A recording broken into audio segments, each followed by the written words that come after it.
Bueno, de periodismo arranqué, se podría decir que empecé haciendo radio a los 14 de metido en una radio de circuito cerrado en San Martín de las Escobas. Y por pasión fui llevando adelante la palabra de vecinos al micrófono, era una cosa que surgió naturalmente.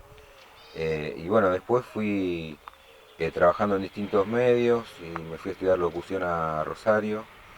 Y finalmente en el año 98, después de haber pasado por muchos eh, emprendimientos locales, empecé a trabajar como corresponsal del diario La Capital. Mm. El primer contacto con estos temas de la problemática ambiental y de la salud de la gente lo tuve en la ciudad de Puerto General San Martín, cuando una tarde, ya bastante tarde, muy sobre el cierre de la jornada, eh, avisan que había una movilización de vecinos para oponerse a una cerealera en, San Martín, en Puerto San Martín, y fuimos, ya cayendo el sol, llegamos y hablamos con la gente, no entendíamos demasiado el problema, pero la nube que salía de la cerealera que estaba secando cereal en ese momento nos hablaba de cuál era la problemática, caía sobre las casas que estaban cruzando una calle, así que ahí me encontré con una mujer que había tenido dos tipos de linfoma distintos, en ese momento estaba en tratamiento, y, y ella supo graficarme cómo había sido su vida frente a esa cerealera, y me impactó tanto que dije: a esto hay que aplicarle difusión, porque entendía que era una problemática que no estaba plasmada en los medios y que había que empezar a trabajarla. En esa época hubo una corriente en los pueblos de la provincia que iba en ese sentido, la oposición de los vecinos que vivían para que se corran las plantas de proceso de cereales o de acopio de cereales de las plantas urbanas. Muchas poblaciones comenzaron a hacer acopio en galpones que ya existían, muchas en galpones de ferrocarril, otras construyeron sus plantas cerca de las plantas urbanas, y comenzó a ser una problemática muy marcada. Entonces, desde ahí yo empecé a permeabilizarme con este tema y lo empecé a trabajar. Eh, Empecé a ser buscado dentro de la redacción para tratar esas cuestiones.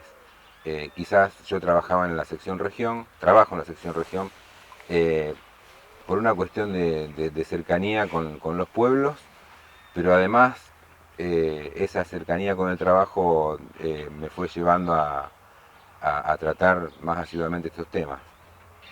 Después, el otro gran hito en mi historial de trabajo con estos temas fue el descubrimiento en el año 2006, a través de la denuncia de una agrupación de vecinos autoconvocados en Las Petacas, de los niños que Mm. trabajaban como banderilleros.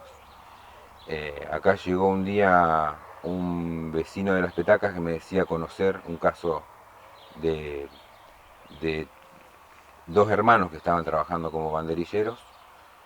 Así que fuimos a Las Petacas, intentamos hablar con la familia, no pudimos, eh, pero sí hablamos con una profesora que ella descubrió que los chicos faltaban los días que eran convocados a trabajar en el campo, y, y bueno, a partir de ahí lo empezamos a trabajar al tema hasta que logramos hablar con los padres. Incluso hablamos con los chicos, por supuesto manteniendo imagen y la reserva de imagen, y con la autorización de los padres logramos el testimonio para que ellos nos cuenten cómo era una jornada de trabajo en el campo, haciendo de marcador del Ujú. trabajo de asperjar agroquímicos. Eh, Eso fue una nota de, creo que fue la de mayor impacto Sí. en mi carrera. Esa entrevista, sobre todo a los chicos, era muy fuerte porque te hablaba de los problemas de salud que tenían, de cuánto cobraban, me acuerdo que eran centavos por hora, Sí, y de sí. cómo ellos mismos hablaban y decían que tenían problemas en la salud, ¿no? Claro, ellos contaban que eh, no les daban ningún tipo de protección para ir al campo, que sí entre ellos se sugerían taparse la nariz y la boca con la remera, que no les daban alimentos, que tampoco les enseñaban cómo mantener distancia con lo que estaban aplicando, sino que era la época en que se decía que el glifosato no hacía nada, Mm. que se decía que hasta se podía tomar, y bueno, eso eh, marcó una época en que la gente lo creía, los chicos se ganaban unos pesos que eran muy pocos. Incluso esta familia fue muy emblemática de una situación que se daba en muchos pueblos, por más allá de que no haya trascendido en otros lugares. Era el padre que convocaba a sus hijos, niños, adolescentes, para que lo acompañen porque multiplicaban el ingreso diario, eran jornaleros y de esa forma podían traer el sustento, el jornal a la casa, ¿no? Eran chicos de edad escolar. Eran chicos de edad escolar, uno en edad primaria y el otro en edad secundaria. Hubo mucho debate en la zona, se discutió, incluso los presidentes comunales del momento, el de las petacas se opuso finalmente a lo que habíamos publicado y salió a desmentirlo, pero una semana después llegó el Ministerio de Trabajo que entró por otro lado a develar el tema. Lo atacó labrando un acta de que había niños trabajando, porque los mismos inspectores del ministerio dijeron si vamos por la cuestión ambiental va a ser muy lento, va a ser muy difícil y esto hay que frenarlo ya. Entonces hicieron un acta y denunciaron el trabajo infantil. Fue a partir de ahí que se le puso coto a la presencia de los chicos en el campo. ¿Muchos problemas tuviste en tu vida profesional por decidir hacer este tipo de coberturas? Sí, tuve muchos. En principio, en lo personal, pagué, o sea, tuve la mala suerte de tener que transitar el mismo camino que muchas de mis entrevistados.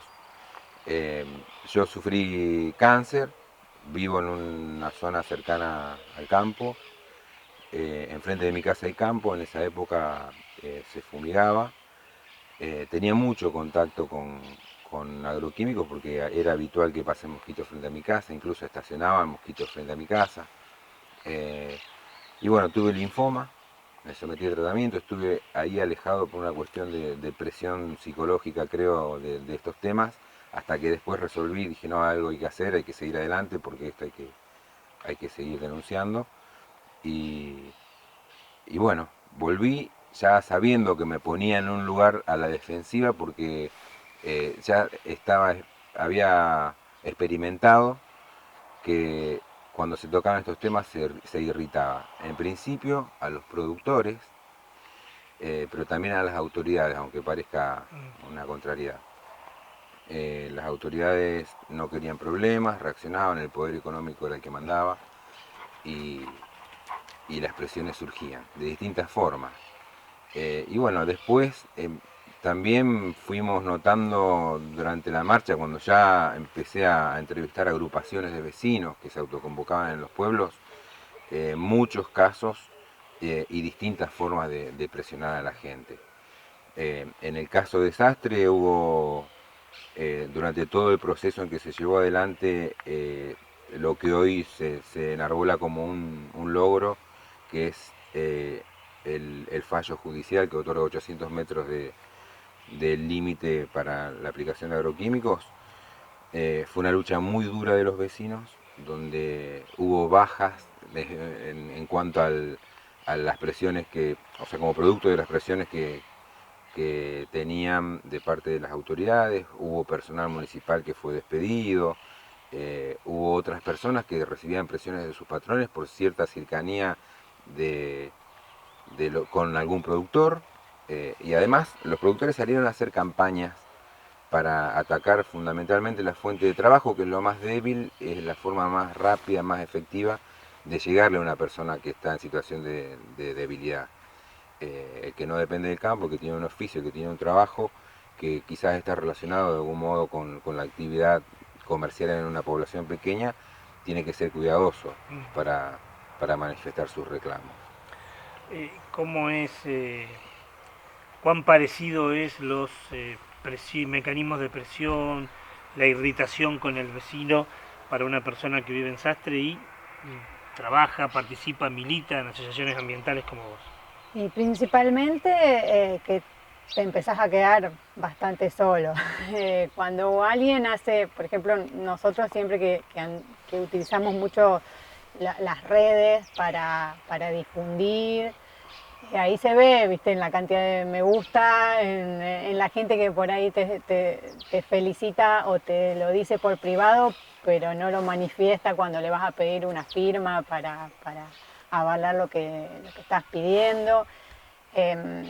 Como decía Luis, tenemos compañeros que han sufrido muchas presiones en sus lugares de trabajo, gente que ha firmado notas y que entonces los productores fueron y le dijeron, che, pero mirá, yo te traigo trabajo a vos y vos seguís firmando con esta gente que son ecoterroristas, porque te empiezan a poner esos motes de ambientalista, ecoterrorista. Lo que nosotros siempre intentamos hacer ver en el consejo o en las charlas informativas que organizamos desde el grupo es que no somos ambientalistas, sino que somos víctimas y que lo único que estamos defendiendo es nuestro derecho a gozar de buena salud y de un ambiente sano, no solo para nosotros, sino para ellos también y para las generaciones futuras. Es difícil porque hay gente que se lo banca a pesar de lo que conlleva perder clientes, perder amigos, perder contacto estrecho con familiares, y otras que no, porque por una cuestión de miedo o por una cuestión de necesidad no lo puede seguir manteniendo a la convicción, o por lo menos lo puede hacer público. Sobre todo en localidades pequeñas, ¿no? Exactamente, donde todos nos cruzamos todo el tiempo en la escuela. Vamos a llegar los chicos a la escuela y te cruzás con la gente con la que supuestamente estás en contra, que también es una cuestión que cuesta que los productores entiendan. Nosotros no estamos en contra de los productores, sino que estamos en contra del modelo de producción. Estamos en contra que se tire veneno cerca de la gente. Por eso es tan importante que las autoridades encuentren la forma de que los productores que ya no puedan tirar agroquímicos cerca de las inmediaciones de un pueblo puedan seguir trabajando y produciendo, porque ellos enarbolan su derecho a poder producir, a tener un negocio rentable, y que es como lo que digo yo si pongo una fábrica que contamina a mis vecinos, yo también tengo derecho a tener mi fábrica, pero no tengo derecho a contaminar a mis vecinos, que es de ellos circunstancialmente el pedazo por el sistema capitalista en el que vivimos, pero la tierra es un bien de la humanidad, de todos, la tierra, el agua, el aire. Entonces, si su método de producción compromete la salud de todo eso, de todo el ambiente y la de sus vecinos, ellos deben asumir la responsabilidad más allá de sus ganancias personales. Y tendrían que abrirse un poco a buscar alternativas que les permitan seguir ganando su dinero, pero sin beneficiando al resto, no provocándole un daño. ¿Cuál es la realidad en la zona, en Sastre y Ortiz, o más allá, de las escuelas que viven cerca o que están ubicadas cerca de campos y la relación con las fumigaciones? Yo te puedo decir respecto a la realidad de las escuelas en la región que hubo numerosos llamados de docentes con problemas en cercanías, que fumigan en cercanías de esas escuelas, pero muchas veces es común que pidan reserva de nombre porque tienen temor a las autoridades del Ministerio de Educación, tienen temor a su puesto de trabajo, tienen temor a exponerse al poderío de los productores en la zona. No olvidemos que como en las provincias del norte o en el mismo norte santafesino se da esa circunstancia de que la cultura patriarcal todavía está arraigada, acá también ocurre en distinta medida, pero muy marcada respecto a quién tiene el poder económico. Los estratos sociales están señalados de acuerdo al nivel de ingresos y eso está muy presente. Entonces, un docente que de por sí ya tiene una actividad sufrida por trasladarse en cualquier condición climática hasta su puesto de trabajo, que muchas veces también desde ese traslado hasta su propia convivencia con la comunidad de la escuela depende de los productores, tiene que terminar convirtiéndose en denunciante de una situación que está dañando a sus alumnos, a sus pares y a su propia persona. Hay grandes litigios mentales en esos docentes que deben dar el paso de salir a pedir ayuda sin dañar a su, a su entorno, en el sentido de las relaciones humanas. Entonces por ahí la comunicación en off the record con el periodista, con quien puede ocuparse o darle alguna punta para atender el problema, es habitual. Al momento de ir a ratificar una denuncia, por ejemplo, en una comisaría, en una fiscalía, la cosa se complica. Igualmente ahora, últimamente, los hijos de los productores ya no van más a esas escuelas, terminan yendo los hijos de los peones. Entonces ya el productor incluso ya le importa menos, porque no están sus hijos ahí. Los hijos de los productores llegan en camioneta hasta la escuela del pueblo, y además porque los productores ya no viven más en el campo. Son muy pocos los productores con hijos chicos que viven en el campo. Generalmente los que van a esas escuelas son los hijos de los tamberos o del peón que está trabajando, cuidando ahí las instalaciones del campo. No son los hijos de los productores. Entonces, ya los hijos de los productores en este momento, no sé, 20 años atrás, pero en este momento ya son hijos de empresarios, no son hijos de chacareros que se levantan a las 6 de la mañana. Son chicos que viven una realidad económica muy diferente a la que vivieron sus padres quizás, porque son chicos que lo tienen todo, que ya pueden ir a estudiar a la universidad en su propio vehículo, en su propio departamento. Es un cambio tan grande de lo que era a lo mejor el ideal de ese productor que se levantaba en el amanecer y que iba a la chacra en plena helada. Y yo te lo puedo asegurar, yo tengo 43 años y tengo un montón de compañeros que son hijos de productores y no vivieron esa realidad, no vivían en el campo. El caso, por ejemplo, hubo algo muy marcado que se dio desde a mediados de la década del 90 a la actualidad, que fue el gran paso al que anhelaban los productores agrarios de salir de la vida en el campo y de lograr mudarse al pueblo. Ese éxodo del ruralismo hacia la parte urbana es muy marcada en nuestra zona. Se evidencia en las llamadas taperas, las casas de campo abandonadas, que incluso ya no funcionan como tal, que fueron desarmadas y le han ganado el terreno para sumarlo a la producción agraria. Eso es muy común acá. Y lo mismo ha ocurrido con las escuelas. Al no haber ya familias asentadas en los campos, hay muchas escuelas cerradas. Acá hay una escuela rural que sí está funcionando, que es la de kilómetro 465, en la zona de Crispi, que es un pueblo más chico. Ahí sí, por ejemplo, hay una escuela que es Campo Cebeso, que sigue funcionando.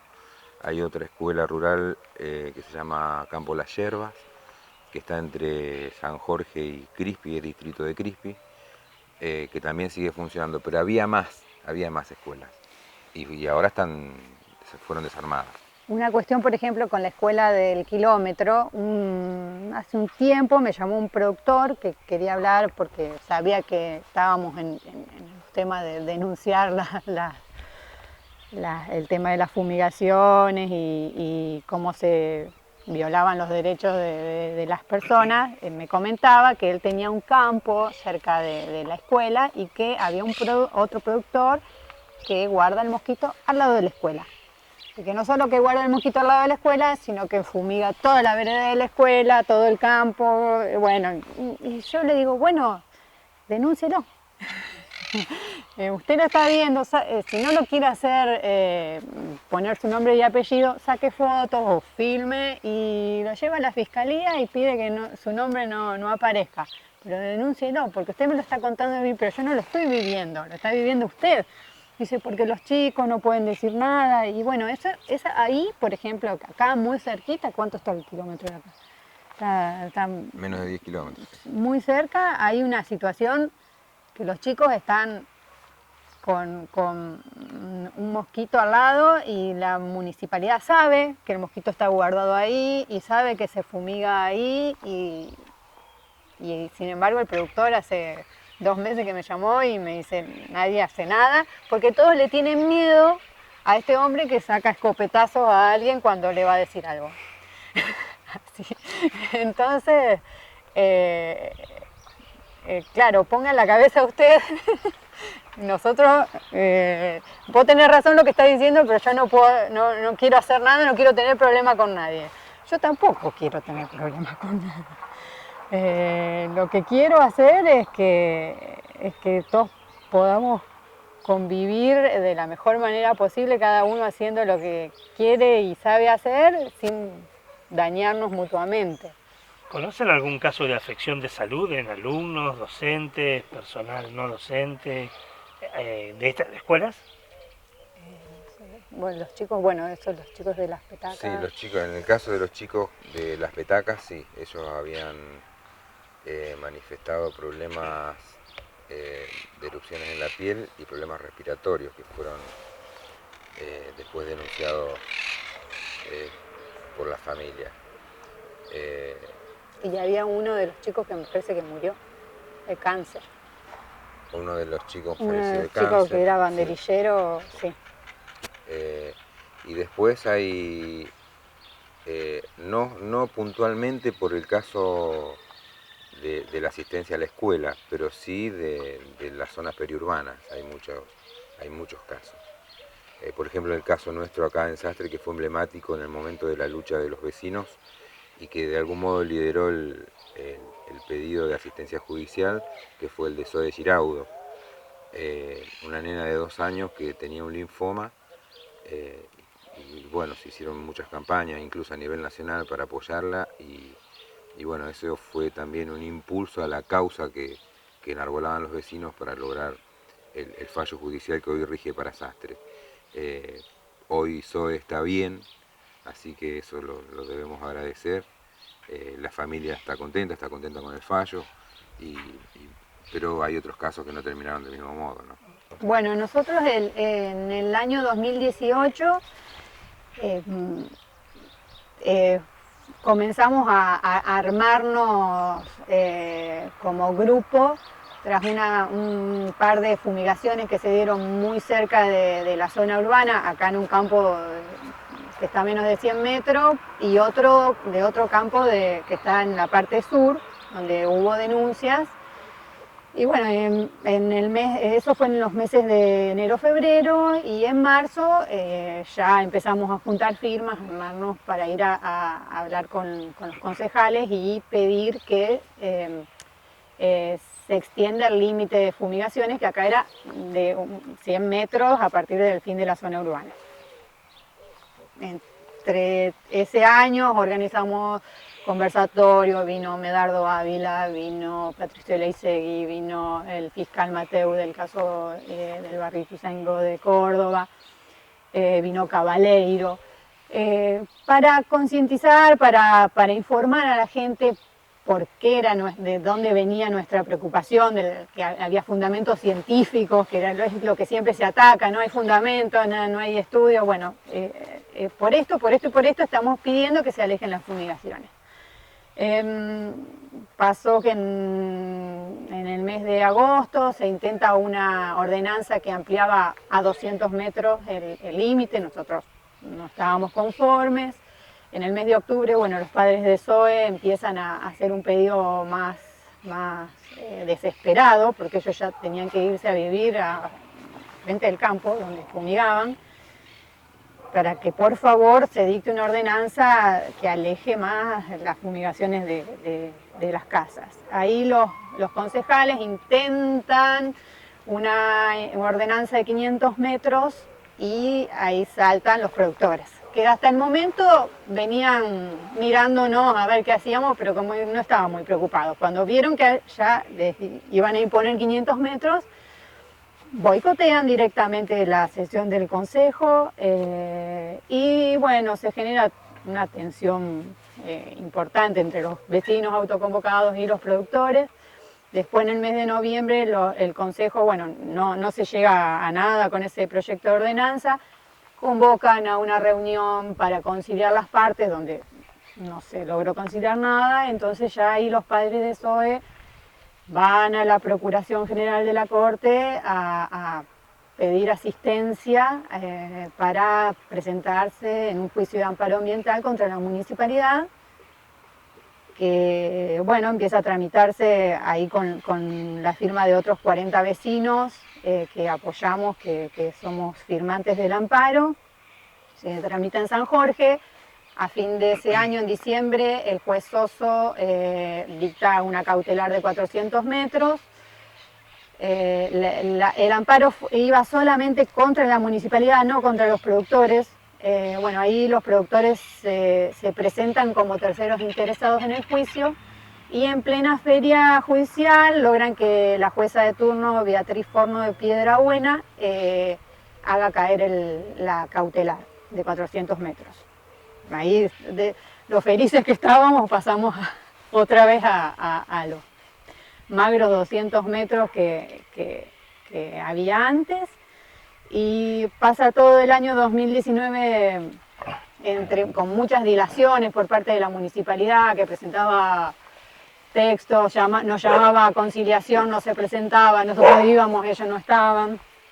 En octubre el juez de Rafaela, porque la causa pasó al juzgado de Rafaela, el juez de Rafaela, Duilio Jail, nos convoca a una audiencia que había pedido la municipalidad y convoca a todas las partes, a la provincia, a los vecinos, a los productores. Vamos todos, menos la municipalidad, que era la que había pedido la audiencia. Bueno, ahí el juez nos permite que todos expongamos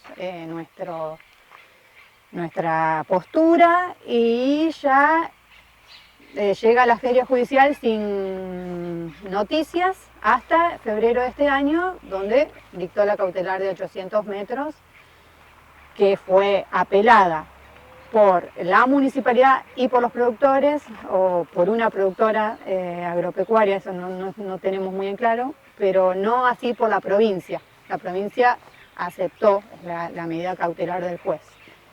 Y la Cámara de Apelación de Rafaela la semana pasada rechazó esa apelación y ratificó la medida cautelar en todos sus términos. La medida del juez Duilio Jail está firme y mientras se tramite el juicio regirán esos 800 metros que prohíben la aplicación total de cualquier agroquímico en todo el perímetro de la ciudad de Sastre.